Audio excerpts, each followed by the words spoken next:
that's very easy. I wouldn't balance at all. It's not about me. It's about the city and the citizens of Pawtucket. There's nothing I would do to benefit myself. I've been in the city 57 years. I don't need the benefit. And I got to tell you this, and I know it's, again, I don't have blinders on. I'm 63 years old. I do not have blinders on. Just running for the last 5 years, well, actually just 2 years, but I've been involved for the last 5 years since I know we need security at our schools. I've been offered, hey, look, can you help me out? How much would you need if you can, try to get this done and that done? So that's still got to be going on, I guess. But that's not what I'm about. If anybody that knows me, I've been here a long time, will tell you about me is my honesty, my integrity, my passion, my love for this city, my love for the people of this city. And that's it. That's an easy question. There is no compromise there. Not for me. Thanks, Rodney. Melissa? So,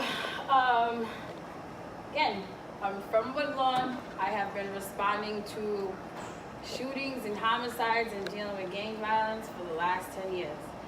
So, working with the police is something that the community is, a little wishy-washy with and could affect my popularity, could affect my job, could have affected a lot of stuff. But you know what? It came a point in time where I grew and I realized that doing the right thing, that's what I'm here to do. And I'm here to be a role model, and I'm here to take people, bring people with me. So I'm not really worried about my popularity. I'm really worried about representing the people of Pawtucket. So if I'm representing the people of Pawtucket, then I think I'm doing the right thing. And I think I will have the right support that if, 1 or 2 people might not like me for doing the right thing, but I'm fine because I know I'll have a strong support system. We're strong. I have a hashtag Pawtucket Strong. We are strong. We get through all of our adversities. We get through it together. When things happen, we really do know how to come together. So, doing something, doing the right thing, protesting for what's right, which is something that I've done a lot. I protested at CACD. I didn't like what things were going on. We did a protest, and now look, there's beautiful things coming out of that community. Were they happy with us when we were protesting? No. Or did people like me? Even my job was like, hey, you stop protesting on the news, But I still did it because it was the right thing to do. So I'm going to continue to fight for what's right. And there's going to be times where I'm stuck in a situation, but like I said, as long as I can hear from you guys and I know what you guys want and I'm representing you, then I think I'll be, doing the right thing. Thanks so much. Jim? Unfortunately, I have a little bit of experience with this also. When I first ran as a Pawtucket City School Committee member, I was an endorsed candidate, endorsed Democrat. On my first term, we had a lot of budgetary problems, and I could have taken a vote that would have been looked upon very favorable by the administration and by people that wanted me to go in a certain direction. But it was not right for the students, and it was not right for the taxpayers. So I voted with my heart. I voted the right way, how I saw it. And ever since then, I've never been endorsed by the Democratic City Council Committee. I don't take that as a badge of honor because I'm a true Democrat, but I guess in Pawtucket I am not. But I will say this, to answer the question even more thoroughly. The reason why I voted that way is something that my father taught me many years ago. Listening to my father, he told me that you can take 2 things with you when you pass away. When we're gone, you take your word and you take your character with you. And I've always lived my life, and I'm trying to instill that in my children. Did you keep your word to people that you talk to? And did you do it with the most character? Did you do it with the utmost character that you have? And that's how I would stay above the fray of being, whether or not it's popular or financial gains of any sort. Thanks, Jim. Janie Lee?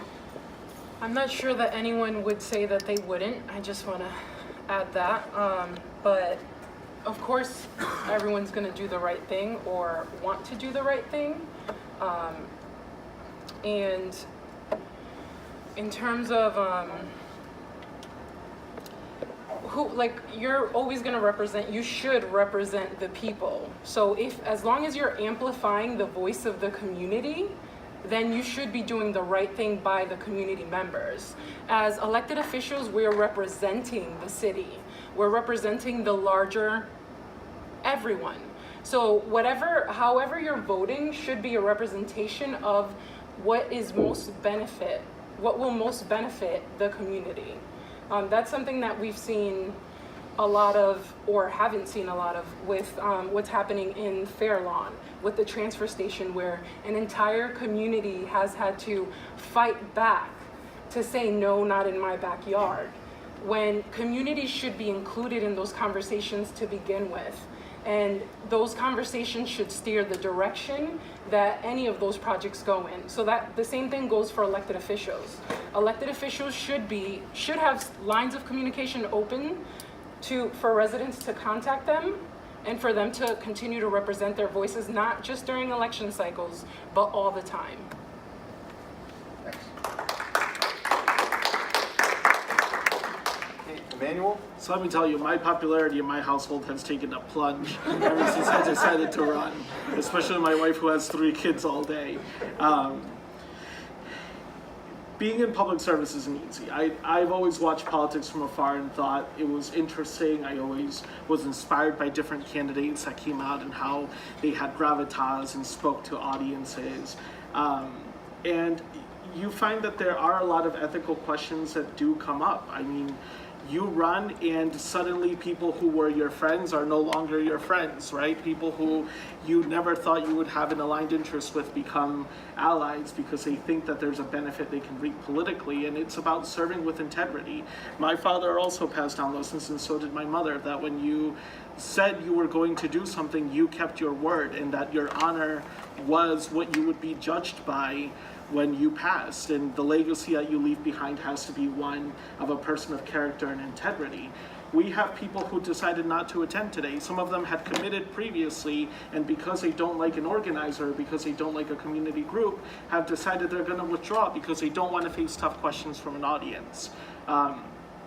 And as a public servant, you don't get to choose who you're in front of and who you're not in front of. You don't get to choose the questions you're going to be asked and which questions you will be asked. So you have to be willing to confront everything head on and keep your integrity, be honest, and operate ethically. I also favor having more transparency in government for this reason, because we have contributors who fund campaigns, and then who knows if those contributors, and I'm not making an accusation for the press that's out there, but who knows if those contributors are in turn getting city contracts? What if their spouses are contributing to a campaign? Is there a benefit? We need more transparency in our government to know how it really operates, who are the players that actually have more voice than others, and elect people who are willing to tell you the truth and who are willing to face you. Gotta cut you off there.